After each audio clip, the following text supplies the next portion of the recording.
Tabea, pagi baik saudara semua. Selamat pagi pemirsa, saya Christine Pesiwarisa kembali hadir lagi menemani Anda dalam Berita Ambon pagi ini. Berikut berita utama kami. Dibantu polisi KPU Seram bagian Barat terobos pedalaman mendistribusikan logistik pemilu. Sebagian pemilih di Ambon belum menerima surat undangan mencoblos.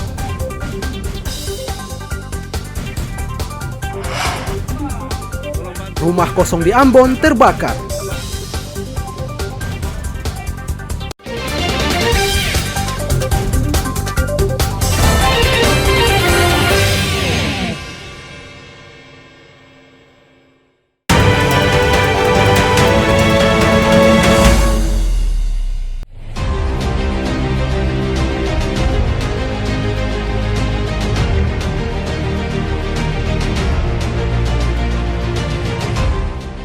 Menjelang pencoblosan, Komisi Pemilihan Umum gencar mendistribusikan logistik pemilu ke berbagai daerah. Di Kabupaten Seram bagian Barat, KPUD setempat terpaksa meminta bantuan polisi dan tentara serta warga agar logistik bisa sampai ke daerah terpencil. Salah satu lokasi distribusi logistik pemilu ini adalah pedalaman Kecamatan Erpa Putih, Kabupaten Seram bagian Barat.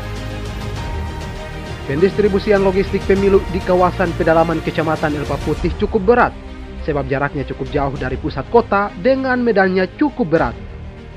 Selain jalan berliku dan terjal, polisi, KPU serta warga terpaksa merintangi sungai berarus deras untuk mendistribusikan logistik pemilu.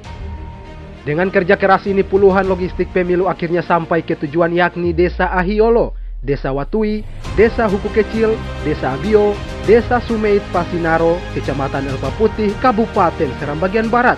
Tanggapan sedikit dari beta masyarakat Ahiolo, kita mau sampaikan saja bahwa selama ini presiden ke presiden dari tahun berapa atau apa tuh sampai sekarang ini yang baru, pimpinan baru juga sebenarnya ketemu rasa sejahtera itu jalan seperti apa. Dan pada sekarang ini juga buktinya kotak suara juga ketemu masih ada yang memikul ini. Belum ada tingkat kesenangan, mobil bawa sampai di rumah atau motor sampai di rumah belum ada, atau masih setengah mati. Jadi kita minta supaya presiden punya dewan apa saja provinsi, kabupaten sampai di pusat coba perhatikan katon dulu. Jangan cuma karena begini baru bapak dulu mesti naik per katon cari katon suara ini segala macam. Setelah itu sempurna mau lihat katon naik. Segala yang kami lakukan kami landaskan dasar tugas. Apabila ada situasi kondisi di lapangan yang kami hadapi itu sudah resiko, di mana memang kami dari Polri maupun dari TNI diperintahkan untuk mengawal berjalannya pemilu tahun 2024 agar aman, agar kondusif, dan agar terkendali. KPUD Kabupaten Seram bagian Barat menargetkan logistik pemilu dapat sampai ke TPS pada H-1 pencoblosan agar tidak mengganggu kelancaran pemilu.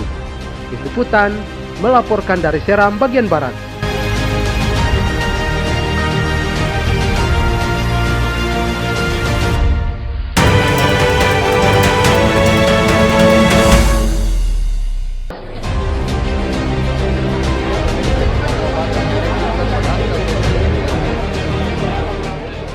Komisi Pemilihan Umum atau KPU Kota Ambon juga gencar mendistribusikan logistik pemilu ke tempat pemungutan suara.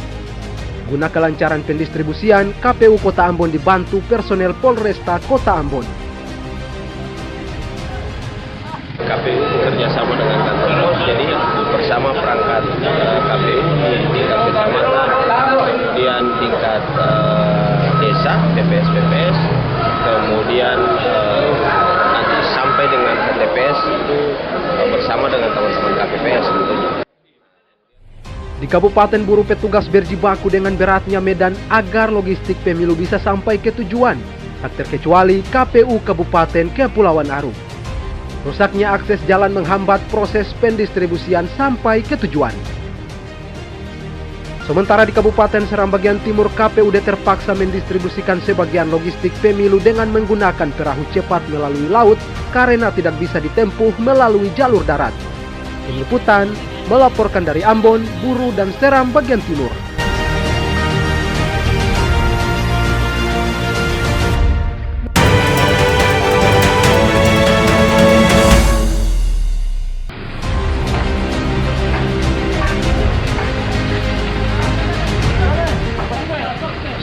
Sebelum waktu pencoblosan tiba, petugas gabungan Panwas serta Satpol PP gencar menertibkan APK atau alat peraga kampanye yang masih bertengger di fasilitas publik di Kota Ambon. Seperti yang dilakukan petugas Panwas Negeri Batu Merah serta Satpol PP Kota Ambon dan Satpol PP Provinsi Maluku. Ratusan alat peraga kampanye calon legislatif maupun calon presiden dan wakil presiden yang masih bertengger di beberapa lokasi seperti Kebun Cengkeh dan Wara, Kecamatan Sirimau, Kota Ambon ditertibkan petugas. Selain melanggar masa tenang pemilu, APK yang masih bertengger di fasilitas publik melanggar estetika Kota Ambon. Potong turun langsung ini supaya menertibkan atribut kampanye yang belum dilepas. Dalam proses minggu tenang ini dari Panwas, ada kepolisian, ada Satpol PP, yang dari Pemkot baik dari Pemprov bekerja sama untuk menertibkan seluruh APK yang ada di Kota Ambon. Jadi tanggal 11, tanggal 12, 13 kita akan melakukan penertiban APK wilayah Kota Ambon di 5 kecamatan. Bawaslu menargetkan sebelum pemilu seluruh daerah sudah bersih dari APK. Muhammad Syahrul Sunet melaporkan dari Ambon.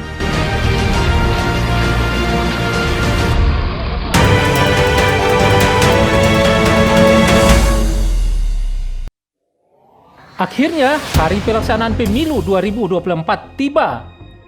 Hari ini, hampir 205 juta orang akan melakukan pencoblosan di bilik suara, memberikan hak pilihnya. Sebelum kita mengetahui hasilnya hari ini, kita lihat dulu peta hasil suara pemilu pada 2014 dan 2019. Dari puluhan provinsi yang ada di Indonesia, 5 diantaranya kerap dinilai sebagai provinsi kunci. Selain memiliki pemilih dan alokasi jumlah kursi yang banyak, kelimanya dianggap menjadi representasi mewakili pilihan warga yang beragam, baik di Jawa maupun luar Jawa. Yang pertama adalah Jawa Barat. Di pemilu tahun 2014, partai politik yang menguasai provinsi dengan jumlah pemilih terbanyak di Indonesia adalah PDI Perjuangan dengan jumlah raihan suara 19,63%. Tapi 5 tahun kemudian, Partai Gerindra berhasil menyingkirkan PDIP dengan raihan suara 17,65%.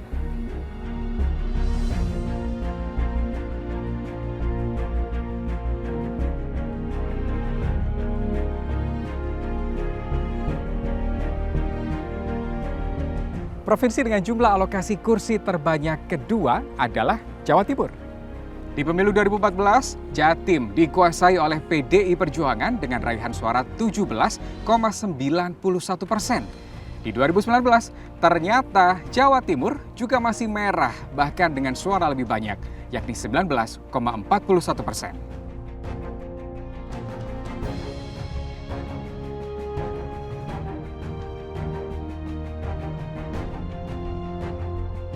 Selanjutnya, provinsi dengan jumlah alokasi kursi terbanyak ketiga adalah Jawa Tengah.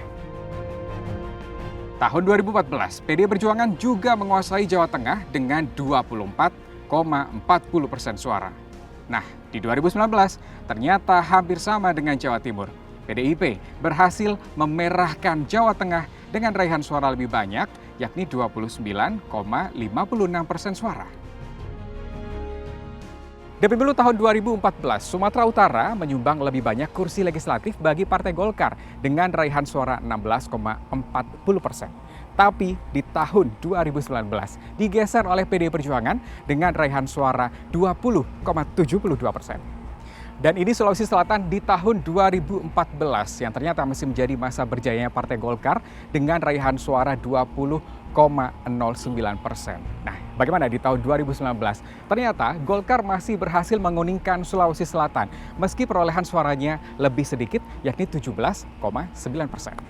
Dalam 2 pemilu terakhir, kelima provinsi tadi, Jawa Barat, Jawa Tengah, Jawa Timur, Sumatera Utara, dan Sulawesi Selatan menjadi 5 provinsi penting bagi mereka yang berkontestasi. Terlepas dari 5 provinsi kunci yang menjadi medan perang perebutan suara tadi, sejatinya nasib bangsa Indonesia 5 tahun ke depan ditentukan oleh tangan tiap orang yang masuk dalam daftar 204,8 juta pemilih tetap di pemilu 2024. Termasuk saya, Anda, dimanapun Anda berada.